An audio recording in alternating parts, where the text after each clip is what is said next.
की पंचायत में हम वक्फ बिल पर छिड़े घमासान की चर्चा कर रहे हैं। सवाल है कि आखिर वक्फ के नाम पर कौन भड़का रहा है। ये सवाल इसलिए क्योंकि संसद से वक्फ संशोधन बिल पारित होने और उसे राष्ट्रपति की मंजूरी मिलने के बाद भी बंगाल में हिंसा रुकने का नाम नहीं ले रही है। अपनी चर्चा को आगे बढ़ाएं उससे पहले आपको दिखाते हैं कि वक्फ कानून पर किस तरह बंगाल सुलग रहा है।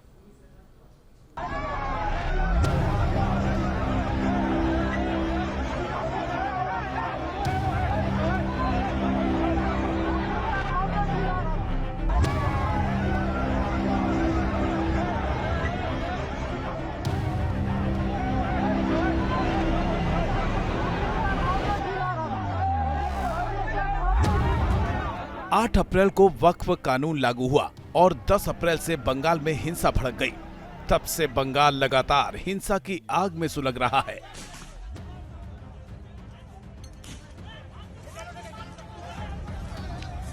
हिंसा की सबसे ज्यादा घटनाएं मुर्शिदाबाद से सामने आई। यहां पर लोगों के घरों को निशाना बनाया गया, जो बाहर दिखा उस पर हमला कर दिया गया।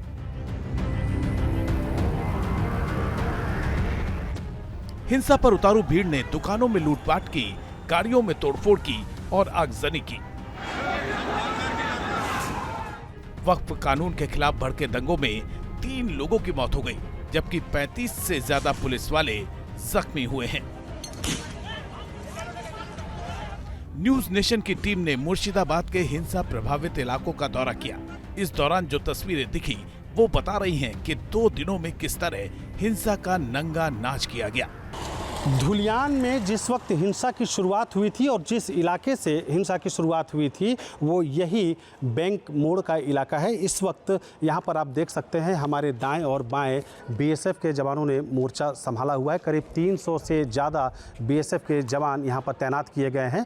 कलकत्ता हाईकोर्ट की तल्ख टिप्पणी के बाद ये सिक्योरिटी फोर्सेस की तैनाती हुई है। आप तस्वीरों के माध्यम से देख सकते हैं कि सड़क पर जो ये मलबे बिखरे हुए हैं, ये जो जले हुए निशान आपको सड़क पर दिखाई दे रहे हैं, ये शुक्रवार और शनिवार को जिस तरीके से यहाँ पर हिंसा हुई, आगजनी हुई, तोड़फोड़ किए गए, पत्थर फेंके गए, गाड़ियाँ जलाई गई, उसकी ये एक नज़ीर है। और ये देखिए सामने दुकानें हैं, दुकानों में किस कदर यहाँ पर तोड़फोड़ की गई और कैसे सामान लूटे गए।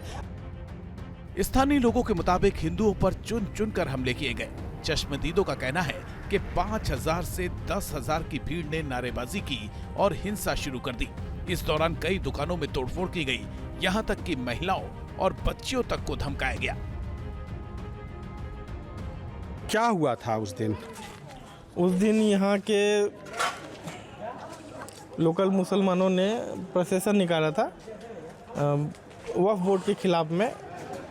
उसके बाद प्रशासन जाने के बाद कुछ मुसलमान आए, जो यहाँ आगे कुछ एक हिंदू मंदिर है, दुर्गा मंदिर है, उसको तोड़ फोड़ किया वहाँ पे। क्या हुआ था उस दिन? कल भी हुआ। बहुत मैंने और दंगल में 4 गांव से घेर लिया। ऐसे वहीं घर द्वार सबका पूरा दिया, जिनिस पत्र सब। चश्मदीदों के मुताबिक प्रदर्शन के दौरान कई मंदिरों में भी तोड़फोड़ की गई। न्यूज नेशन की टीम जब ग्राउंड जीरो पर पहुंची तो कई मंदिरों में तोड़फोड़ की तस्वीरें नजर आईं। आपको हम दिखाते हैं, ये देखिए इस गांव की ये एक मंदिर है और जिस वक्त वो घटना घटी, मंदिर में कीर्तन हो रहा था, उन्होंने मंदिरों को भी निशाना बनाया और मंदिर में यहाँ पर जो मूर्ति है, मूर्तियों को तोड़ा, मंदिर को तोड़ा। ये देखिए यहाँ पर जो भजन कीर्तन के लिए सामान रखे थे उन्हें भी, उनके साथ भी उन्होंने छेड़छाड़ की है, उन्हें भी तोड़ा है। हमारी टीम शमशेरगंज इलाके में भी पहुंची, जहां हिंसा पर उतारू भीड़ ने एक पिता पुत्र की उनके ही घर के बाहर हत्या कर दी। यहां आज भी उस काली रात की भयानक यादें मौजूद दिखी।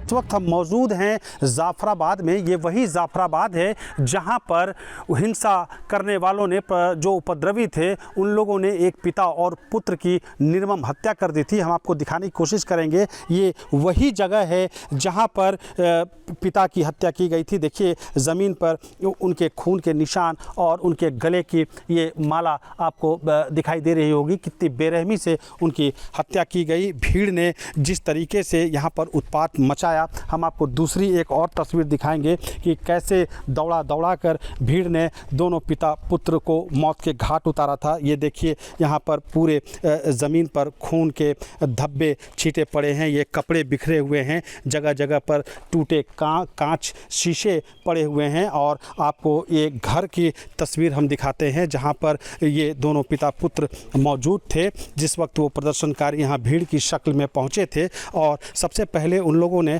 घर पर हमला बोला। देखिए ये यहाँ पर खून के धब्बे यहाँ आपको दिखाई देंगे, जगह जगह ईंट पत्थर यहाँ पर फेंके गए। पहले उनके घरों में ईंट पत्थर से हमला किया गया, उसके बाद घर को आग लगाने की कोशिश की गई और घर में जो पिता पुत्र मौजूद थे उन्हें खींचकर बाहर निकाला गया। और बाहर निकालने के बाद फिर उन्हें बेरहमी से उनका कत्ल कर दिया गया। चश्मदीदों के मुताबिक इस हिंसा का मकसद डर का राज कायम करके इलाके को हिंदू विहीन इलाका बनाना है। भाई साहब, क्या हुआ था? ये जो यहाँ पर है पिता पुत्र की हत्या जो की गई, इसके पीछे कुछ और भी वजह थी या जो भीड़ जो थी वो आकर अचानक उसने हमला किया? भीड़ कोई रुकावट नहीं चाहती है। ये भीड़ चाहती है जो इस क्षेत्र में गजबाए हिंद लाके इस क्षेत्र को हिंदू विहीन किया जाए। कोई भी अगर हिंदू अगर इनके दंगा के खिलाफ अगर आवाज़ उठाता है तो उसको चुप करा दिया जाएगा, कभी लाठी से कभी तलवार से। इससे आगे क्या बोले हम। सौ के झुंड में हजारों आदमी आए हैं यहाँ पे। घर को जलाया गया है, घर तोड़ा गया है, माँ बच्चा किसी तरह से बच गए हैं। जब बाप बेटे को घर से निकाला गया वो लोग दरवाज़ा बंद कर लिए, नहीं तो वो भी चले जाते साथ में। चश्मदीदों के मुताबिक इस हिंसा में स्थानीय लोगों के साथ साथ बाहरी लोग भी शामिल थे। लोगों की माने तो हिंसा सुनियोजित थी क्योंकि प्रदर्शनकारी हाथों में पत्थर, कटार, तलवार और फरसा लेकर आए थे। सब पासे का लोग ऐसे मुसलमान ऐसे भांगचूर करे छे, बम चलल छे, मेरे छे, मंदिर टंदिर भेंगे छे। बांग्लादेशेर मतन करबो ओवर दिका टाइम करे पूरा वो सब केटेबेन है। कितने लोग आए? শনিবার অনেকজন এসেছিল, হামলা করেছে। একবারে এসে বাড়ি ঘরের উপরে মন্দিরের উপরে প্রচুর অত্যাচার, বাড়ি ঘরে মারছে, ভাড়া মারি সাপ বল এরকম বড় বড় হাঁসা ছেনি নিয়ে আসছে। আমরা जी बिल्कुल ये बता रहे हैं कि ये शनिवार के दिन यानी कि शुक्रवार को जब हिंसा हुई उसके बाद फिर शनिवार को लोग घर से बाहर निकले, हाथ में कटार, हथियार और फरसा लेकर निकले थे और वो इन इलाकों में जितने मकान थे उनको निशाना बनाना उन्होंने शुरू किया। मुर्शिदाबाद के हिंसा प्रभावित इलाकों में अब भी खौफ का साया है। स्थानीय लोगों को सुरक्षा बलों के जाने के बाद हिंसा होने का डर सता रहा है। बंगाल पुलिस से भरोसा उठ सा गया है। सवाल है कि वक्फ कानून का विरोध करने का ये कौन सा तरीका है जिसमें मासूम लोग शिकार बन रहे हैं। लोकतंत्र में विरोध प्रदर्शन का सबको हक है, लेकिन इसके लिए हिंसा का सहारा क्यों लिया जा रहा है? आखिर लोगों को कौन भड़का रहा है?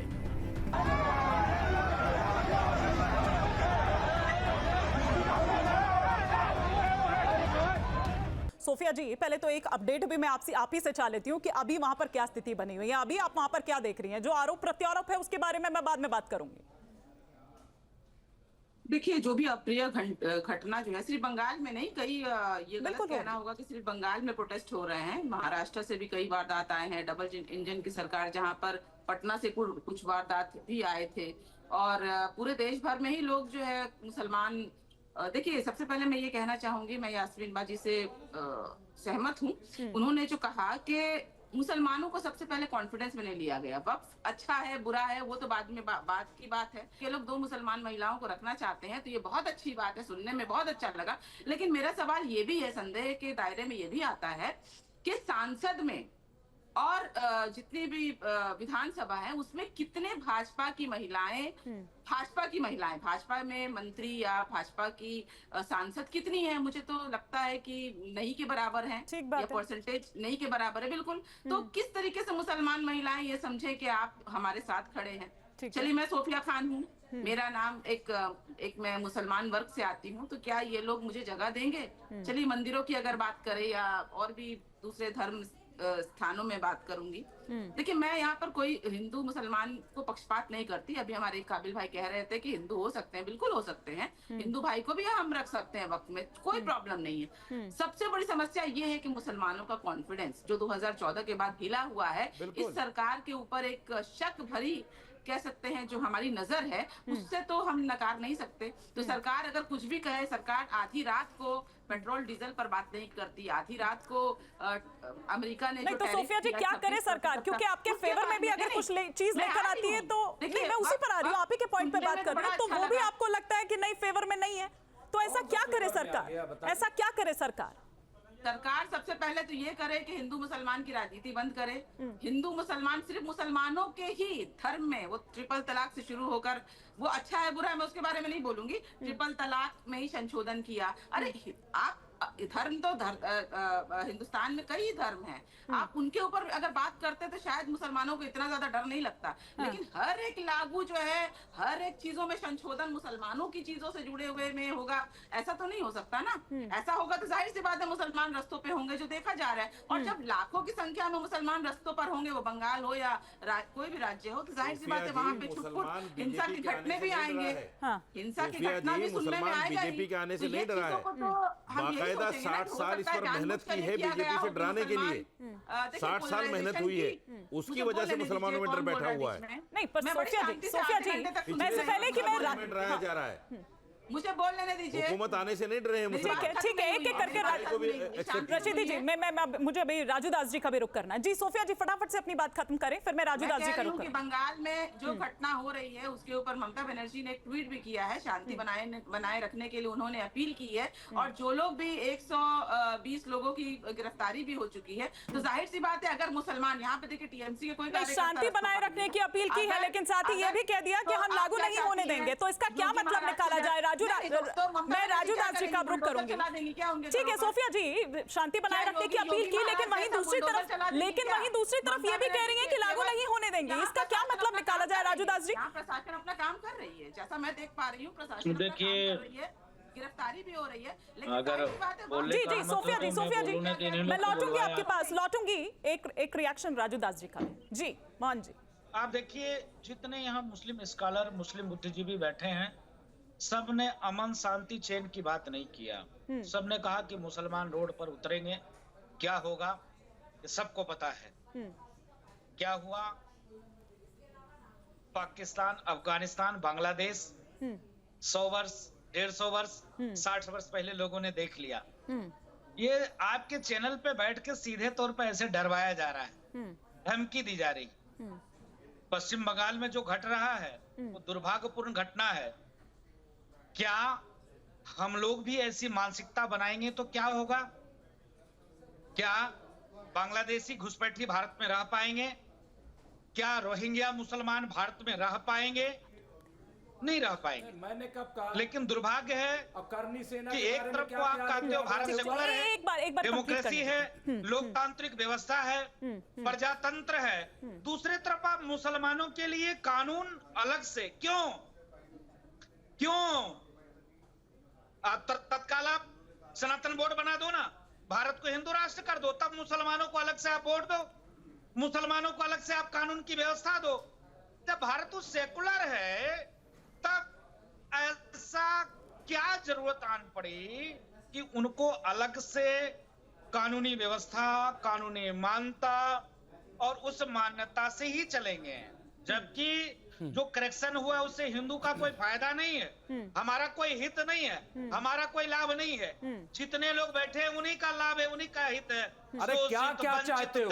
कुचले महाकुंभ में 7,000 करोड़ रुपया सरकार ने लगाया। एक एक करके आप लोग तो इसी में खुश हैं। एक एक करके देखिए, अगर सब बोलेंगे तो कैसे समझ आएगा? 25 लाख सब बोलेंगे तो कैसे समझ आएगा? सोफिया जी अगर सब एक साथ बोलेंगे तो देखिए मुश्किल हो जाएगी, क्योंकि कुछ समझ नहीं आएगा। हाँ, एक बार राजू दास जी अपनी बात कंप्लीट कर। बोला किसी तो ये लोग क्यों बोल रहे हैं? नहीं आप कंप्लीट करिए राजू जी। नहीं मैं बीच में नहीं बोला। इन्होंने सोफिया जी मैं लौटूंगी, एक बार राजू दास जी अपनी बात कंप्लीट कर लें। इन्होंने कहा कि आपको जो कुंभ में इतना पैसा दे दिया, तो मैं कहता हूँ इतना लाख करोड़ सरकार ने कुंभ से कमाई हमको दे दे। वाह भाई वाह, वाह भाई वाह। कहाँ कमाई, कहाँ कमाई? सरकार दे दे, दिखाइए नंबर कहाँ पे है कमाई? नंबर 1 कहाँ है कमाई? नंबर 1 हर बात में झूठ दिखा रहा हूँ, हर बात में झूठ। तो हमें भी 7 करोड़ दे दीजिए, 7,000 करोड़ हमें भी दे दीजिए, हम भी कमाएंगे, हम भी कमा के दिखाएंगे। दीजिए हमें 7,000 करोड़। देश में उसके ऊपर भी संशोधन कीजिए ना, उसके ऊपर भी एक बिल पास कीजिए। कितने पैसे आ रही हो सोफिया जी, आ रही हो सोफिया जी, आ रही हो। 70 करोड़ लोग आ गए, तत्काल 3 लाख करोड़ कमा लिए। एक बार उनको बात भाई, कंप्लीट करने दीजिए। रिजवी जी, शांत हो रिजवी जाओ, जी। शांत हो जाओ, शांत हो जाओ, राजूदास जी, शांत हो जाओ, शांत हो जाओ। हमको भी आपके बीच में बोलना चाहिए था, लेकिन मैंने नहीं बोला। सोचा तुम बुद्धिजीवी हो, लेकिन मुझको नहीं लगता आप बुद्धिजीवी हो। नहीं, देखिए पर्सनल कमेंट से हम बचते हैं राजूदास जी, आप अपनी बात कंप्लीट करिए। नहीं, हाँ, नहीं तो नहीं, सोफिया जी एक सेकंड, एक बार राजूदास जी अपनी बात कंप्लीट कर लें, फिर मैं आगे। डिबेट में इतना सोफिया जी देखिए, इस तरह से अगर निजी टीका टिप्पणी करेंगे तो नहीं चल पाएगा ना। सुन तो लीजिए। हाँ राजूदास जी, नहीं, दुर्भाग्य है। देखिए, दुर्भाग्य है जितने लोग बैठे हैं, किसी को अमन नहीं पसंद है, शांति नहीं पसंद है, सबको दंगा भड़काना है, सब उकसाने का कार्य कर रहे हैं। हाँ। इस बिल से किसने कहा? बोल रहे कोई दम हो, कोई बोले ना, कोई क्यों नहीं बोला? हम तो नहीं कहे कि हिंदू भाइयों रोड पे आओ, एक भी मुसलमान को हिंदुस्तान में नहीं रहने तब तो अंग्रेजों से लड़ने वाले सेनानी भी दंगाई थे। तब तो लड़ाई नहीं करनी चाहिए थी, अंग्रेजों का कानून मान लेना चाहिए था। क्यों हमने लड़ाई की?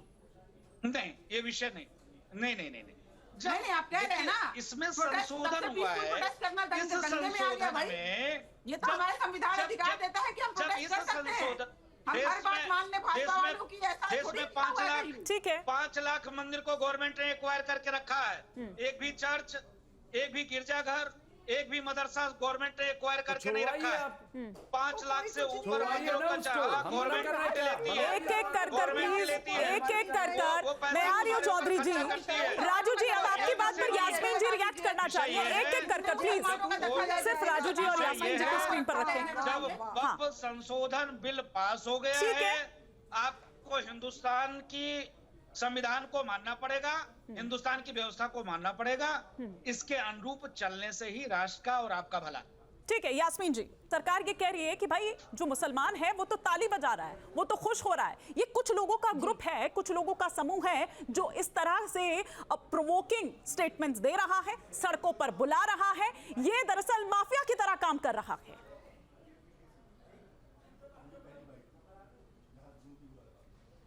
बिल्कुल झूठ है, बिल्कुल गलत बात है। ये दिल की तकलीफ है जो बाहर निकल के आ रही है। जो इतना हुजूम सड़कों पे आ रहा है, क्या वो लोगों को कहने से आ रहा है? देखिए आजकल सब पढ़े लिखे लोग हैं, अपने साथ क्या ज्यादती हो रही है और क्या सही हो रहा है सब समझते हैं। कोई ऐसा बेवकूफ़ नहीं है कि जो नहीं समझ रहा कि क्या हालात कर रखे हैं। कि आप अगर वो जो बड़ा सच बोल रहे थे ना और बड़ी सुकून की बातें कर रहे थे, नमाज पढ़ना दूभर कर दिया है। छतों पे नमाज नहीं पढ़ सकते, अपने घरों में नमाज नहीं पढ़ सकते, बुलडोजर आप चलवा रहे हो। आप क्या बात कर रहे हो? आप अपने घरों में पढ़िए, किसने इनकार किया यास्मीन जी? किसने इनकार किया? और देखिए वक्फ को भी, मैं वही तो कह रही हूँ कि वक्फ को भी धार्मिक आस्था से जोड़ दिया जा रहा है। आपको नहीं पता घरों में किसने मना किया? आप घरों में करिए ना, किसने मना किया? दिल्ली में घर में पढ़ते हुए तरावियों को उठा के बंद किया था।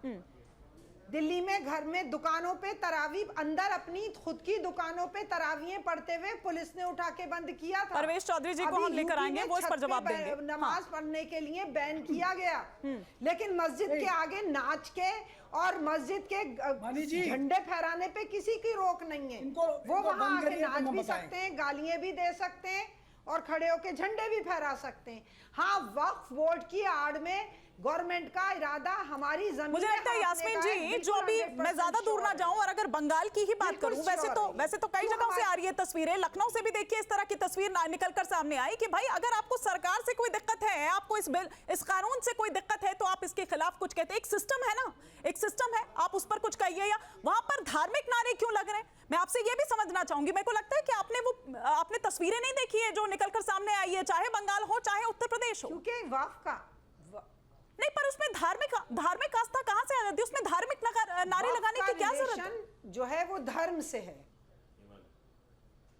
वक्फ का रिलेशन, आप मेरी बात सुन लीजिए, वक्फ का रिलेशन धर्म नहीं है बिल्कुल भी। क्योंकि वो वक्फ जो है वो चीज अल्लाह के नाम की जाती है कि अल्लाह के नाम इससे पहले चौधरी जी मैं आपका रुख करूं, मैं रशीदी जी से। रशीदी जी, क्या वाकई धार्मिक आस्था से जुड़ा ये मामला है या सिर्फ ये वक्त संपत्तियों में पारदर्शिता लाने का ये मामला है? ये भ्रम फैलाने वाली स्थिति नहीं है। सुनिए मैं बताता हूँ, ये वक्फ जो है वक्फ अल्लाह है, धर्म से मामला है, इसमें कोई दो राय नहीं है। लेकिन एक चीज समझिए, सारी धर्म की चीजों को लेकर सड़कों पर निकलना भी तो जायज नहीं है। और सड़कों पर निकला कहां जा रहा है? आप सोचिए, आतंकियों के पोस्टर लहराए जा रहे हैं वहां पर। सुनिए ना, अभी देखिए नसरुल्लाह के पोस्टर्स का क्या मतलब है वहां पर, इस्माइल खानिया के पोस्टर्स का वहां पर क्या मतलब है? क्या मतलब कहां फिलिस्तीन चलेगा? जब सिलेंडर बना, सिलेंडर यास्मीन आपा सुनिए, यास्मीन आपा सुनिए, यास्मीन आपा सुनिए, प्याज की माला, यास्मीन आपा सुनिए, यास्मीन आपा सुनिए, मेरी बात सुनिए। अब देखिए, सुनिए सिलेंडर की बात, अच्छा सुनिए तो सही, सिलेंडर लेके प्याज, अरे एक मिनट तो सुन लीजिए, कौन आया था? बीजेपी वाले ही आए थे। एक मिनट मेरी बात सुन लीजिए, एक मिनट मेरी बात सुन लीजिए। अभी मुर्शिदाबाद में क्या हुआ, बंगाल में क्या हुआ, 3 लोगों की जान चली गई, जिसमें एक मुसलमान भी है। 120 लोगों पे मुकदमा हो गया, न जाने और कितने लोगों पे होगा। सड़क पर निकलने में ये नुकसान होगा, क्यों नहीं समझ रहे हैं आप लोग? क्यों भड़का रहे हैं उनको? असदुद्दीन अवैसी खुद जमीन दबाए बैठा है वक्फ बोर्ड की। जो बोर्ड के मेंबर है मौलाना फजलुर रहमान मुजद्दिदी, जो बोर्ड के मेंबर है मौलाना फजलुर रहमान मुजद्दिदी, वो खुद राजस्थान में बोर्ड की जमीन लिए बैठे हैं। जमीयत उलमा के लोग बोर्ड की जमीन लिए बैठे हैं। अरे ये कौन सी बात होगी? मेरे घर में अगर आप दिन का काम करेंगे और मुझे कुछ नहीं देंगे, इसका क्या मतलब हुआ? ठीक है, वक्फ की जमीन वक्फ की है, अगर उस पर कोई मदरसा भी चलाएगा वक्फ को किराया तो दो। नहीं, बिल्कुल नहीं, वक्फ की जमीन वक्फ की है, वो किसी अवैसी और उसके लिए नहीं है, बराबरी की करो। वो अवैसी और जमीयत उलमा के लोगों के लिए नहीं है, वो यतीमों मिस्किनों गरीबों के लिए है। जमीन की बात आती है, यास्मीन आपा, वो जमीन गरीबों चौधरी जी है, चौधरी जी जैसे आदमी के लिए नहीं है। चौधरी जी, वो धन्ना से आप दोनों को रोकूंगी, रमेश चौधरी का रुख करूंगी। चौधरी जी, लेकिन ऐसा क्यों होता है कि अगर कोई मेरी जमीन पर मदरसा चलाए? रशीदी जी आपने अपनी बात रखी। चौधरी जी, जो बात यास्मीन जी ने यहाँ पर कही वो झंडे लहराने वाली कि वहां पर हमें इस तरह की आजादी नहीं होती, उस पर तो मैं आपका रिएक्शन चाहूंगी। लेकिन साथ ही साथ यहाँ पर देखिए किस तरह की बात हो रही है कि चलिए पहले आप इसका जवाब दीजिए, फिर उसके बाद मैं आऊंगी। नहीं, झंडे हमने तो हमेशा तिरंगे का सम्मान किया, संविधान का सम्मान किया और आजादी वो ये कह रहे हैं कि जिस तरह से शोभा यात्राएं निकाली जाती है उसमें जिस तरह की आजादी होती है उस तरह की आजादी हमें नहीं है। वो कह रही है कि हमें अपने घर पे बैठकर नमाज अता तक नहीं हम कर सकते हैं, नमाज तक नहीं पढ़ सकते हम अपने घर पे। हिमानी जी, और दूसरी चीज जो उन्होंने छत की बात कही, सड़क की बात कही, ये तो खुद ही जानती हैं कि इस्लाम में छत पर नमाज पढ़ना और सड़क पे नमाज पढ़ना भी जायज नहीं है। अब इस्लाम को भी आप ही बताओगे यार, समस्या क्या है? मुझे लगता है कि किसी दूसरे के धर्म को लेकर, एक दूसरे के धर्म को लेकर टिक्का टिप्पणी से बचते हैं हम चौधरी। इस्लाम पर बात कर रहे हैं, बैठे तो हैं, एक दूसरे के धर्म को, एक दूसरे के धर्म पर टिक्का टिप्पणी करने से बचते हैं हम, उस पर रहते हैं जो आरोप उन्होंने लगाया। ठीक है, बात कर रहे हो आप, आपसे जो पूछा जा रहा है उस पर बात करो ना, इस्लाम पर क्यों? ठीक है, मैंने कह दिया चौधरी जी, एक दूसरे के धर्म पर टिक्का टिप्पणी नहीं करते हैं हम, इससे बच सकते हैं। लेकिन उस आरोप का जवाब दे दीजिए जो यास्मीन जी ने कहा। ठीक है, रशीदी जी बात हो गई। आप भी इस्लाम पर करोगे तो हम क्या करेंगे फिर? मैंने कह दिया। नहीं, क्यों नहीं कर सकते हम? नहीं, देखिए एक दूसरे के धर्म पर टिक्का टिप्पणी से बचे हम चौधरी जी, प्लीज। प्रोफेशन में प्रोफेसर हूँ पहले। अरे प्रोफेसर हैं, चुप रहिए। किस मुद्दे पर बात करने के लिए चौधरी जी ये कहाँ पर छत पे नमाज नहीं पढ़ सकते? ठीक है, ये कहाँ पढ़ लिया आपने कि छत पे नमाज नहीं पढ़ सकते? कहाँ पढ़ लिया आपने? कौन सी किताब में पढ़ लिया? नहीं है उसके अंदर। देखिए एक दूसरे के धर्म पर टीका टिप्पणी करने से हम बचें तो बेहतर होगा। जिस पर बात हो रही है रशीदी जी, बात हो रही है ना, मैं बात कर रही हूँ। इनसे पूछो किसी ने हिंदू धर्म पे बात की है? सवाल मेरा ये था, एक वो जिस पर आपने जवाब नहीं दिया, जो यास्मीन जी कह रही थी। दूसरा ये कि ऐसा क्यों होता है, अभी वो किसान आंदोलन की यहाँ पर बात कर रहे थे, राय मांगी गई थी, इस पर भी राय मांगी गई थी, क्यों आखिर ऐसा होता है कि इस तरह की स्थिति उत्पन्न हो जाती है, लोग सड़क पर उतरते हैं। आप समझा नहीं पाए उस तरह से, आप तो एक जागरूकता अभियान भी चला रहे थे, आपने तो वो सौगातें मोदी किट भी दी थी, फिर क्या हुआ? हिमानी जी, 1 करोड़ से ज्यादा सुझाव आए थे, 25 घंटे से ज्यादा चर्चा हुई राज्यसभा लोकसभा दोनों में। हुई है ना चर्चा, जेपीसी बनाया गया, उसके अंदर सारे लोगों ने अपने सजेशन, लेकिन लोगों तक क्यों नहीं पहुंच पाता है वो मैसेज क्यों नहीं पहुंच पाता है? फिर वो चाहे किसान आंदोलन का खुद यहाँ पर जिक्र उन्होंने किया हो या फिर कानून की बात।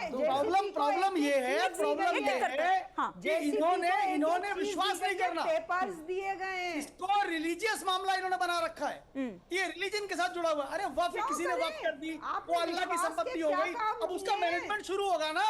आप तो किसी ने वक्फ कर दी, वो अब अल्लाह की संपत्ति है, अब उसका मैनेजमेंट करे ना आप ठीक से मैनेज। 5% से ज्यादा जमीन नहीं है, जहाँ जगह है, जिसमें मस्जिदें हैं, जिसमें शमशान घाट है, 5% से ज्यादा नहीं है। गवर्नमेंट के ऊपर देश के गृह मंत्री ने पूरा जवाब दिया है, आपको समझ ही नहीं आ रहा। अरे 5% की जमीन कमेटी की रिपोर्ट पढ़ लीजिए, मेरी मत मानिए। ठीक है, सच्चर कमेटी की रिपोर्ट, एक क्विक रिएक्शन महंत राजू दास जी का भी मैं चाहूंगी और सोफिया जी का। ठीक है, महंत राजू दास जी वो ये कह रहे हैं कि वापस अगर नहीं लिया तो 1985 की तरह होगा। वो 1985 की याद दिला रहे, शाबानो का मामला। नहीं, देखिए दुर्भाग्यपूर्ण है, ऐसे बयान किसी को भी नहीं देना चाहिए, क्योंकि दोनों सदनों में पास हो गया, राष्ट्रपति की हस्ताक्षर हो चुके हैं, तमाम ऐसे कानून बने हैं जो हमारे अनुकूल नहीं है, फिर भी हम लोग मान रहे हैं, स्वीकार कर रहे हैं। हर व्यक्ति मानता है भारत में रहना है तो संविधान को मानना पड़ेगा, संविधान का रूप हमको चलना पड़ेगा। हम खूब भड़का लें, भड़काने से क्या स्थिति है आप देख सकते हो, हिंदू भी मरेगा, मुसलमान भी मरेगा, उनका भी नुकसान होगा, इधर भी नुकसान होगा, लेकिन देश का क्या भला होगा? ये इससे तो काम नहीं चलेगा। हिंदू मरेगा ना, विषय है कि जब ये आप बिला वजह बातें मत कीजिए। अभी कोई नहीं मरेगा, क्या हुआ अभी? कोई नहीं मरेगा। किसानों ने आंदोलन किया, कानून बना था, बाद में सरकार ने घुटने टेके, अपनी गलती मानी और अपने अब 3 कृषि कानून वापस। देखिए, मैंने 1985 का शाबानो केस का उस गुजारे भत्ते का जिक्र यहाँ पर इसलिए किया था। मैं आप दोनों को माफी के साथ रोक रही हूँ, दोनों को माफी के साथ रोक रही हूँ, क्योंकि हम मुद्दे से बहुत ज्यादा भटक रहे हैं और बार बार भटक रहे हैं। हिंदू कहाँ से आ गया? सुनिए ना, हम मुद्दे से भटक रहे हैं और बार बार भटक रहे हैं, लेकिन मैंने 1985 का, मेरे पास समय नहीं है सर, 1985 का शाबानो केस का इसलिए यहाँ पर जिक्र किया था कि दरअसल किस तरह से सुप्रीम कोर्ट के फैसले को गैर इस्लामिक बताया गया और एक पूरा माहौल बनाया गया और किस तरह से उस फैसले को बदल डाला गया। एक बार फिर से वही कोशिश हो रही है, क्योंकि ये कहा जा रहा है कि अगर नहीं वापस लिया तो फिर 1985 जैसा हाल होगा। मैं बहुत माफी के साथ आप सभी को यहां पर रोक रही हूं, समय इतनी इजाजत दे रहा है। बहुत शुक्रिया हमारे साथ जुड़ने के लिए। वक्त यहां पर एक ब्रेक का है, लेकिन खबरों का सफर लगातार जारी है।